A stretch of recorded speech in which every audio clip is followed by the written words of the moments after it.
Thank you, Deputy Speaker. Let me start off by saying any casualties in a war are the people themselves. And the National Freedom Party is of the view that a negotiated settlement would go a long way in preventing the loss of lives. But the question I want to ask today, Honorable Deputy Speaker, is this. When the people in Palestine are losing their lives, being raped and murdered, there's no cry from anybody, no passion. When the same thing happens in Syria, we hear nothing. When the same thing happens in Libya, we hear nothing. When the same thing happens in Iraq, we hear nothing. When the Ukrainians are violating the rights of other Ukrainians, particularly in the Donbass region, there's nobody crying for those people. What is the reason for that? What about India? Why is there nobody in this country raising the concerns of the Indian minorities, of the Christians and the Muslims whose rights are being violated by the Indian government?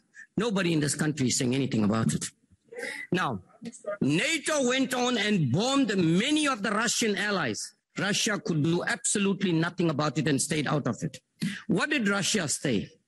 Demilitarization. Stay away from my Russian borders. If you notice what has been happening since 1990, they are coming closer and closer and closer to the Russian border until they will make Russia so weak that Russia will have no other option but to give in to them. That is what it is all about. But who is the root cause of this whole problem? It is clearly the West and the United States of America that is the root cause of all the mayhem and chaos and destruction all over the world. Please conclude. Let's talk about the biological laboratories which is funded by the Pentagon in Ukraine. Where is it coming from? Why are they getting involved in those? Let's talk about the number of people that were massacred by the Ukrainians who have been detained without trial. Nobody has said anything about that as well. Okay, let's talk about the shelling of the hospitals and the schools and the massacre and the mass graves that were found in Ukraine. Nobody says anything about that. Now, what is Russia asking for? Russia is saying, stay away from my borders and stay away from me.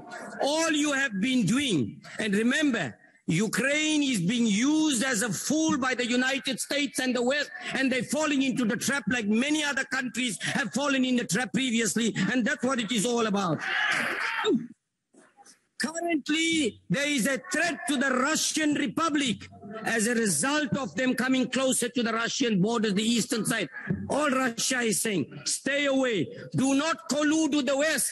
Because the West, we all know, have a hidden agenda. What is their agenda? To want to wipe Russia off the map as well. That is what it is all about. Now we come here and we look at one side of the story. We don't want to give an objective view. Yes, indeed, it is not good to take sides. I agree with whoever said that. But that is what we are doing here. We are forgetting about those people whose rights are being violated by the Ukrainians themselves. Why does the Ukrainians do not comply with the agreement that they've entered into? Exactly what Israel has done that has violated every agreement that they've entered into. What about the Minsk agreement that they've entered into? What about the agreement in 1990? Why have they continuously been violating those agreements? So let us look at this in an open mind. What is really going on in Russia, Ukraine? We would agree that yes, indeed, that we need to mediate and find a peaceful solution. But you cannot find a peaceful solution when Ukraine has been running away when they've been negotiating a peaceful settlement. They've done it again and again.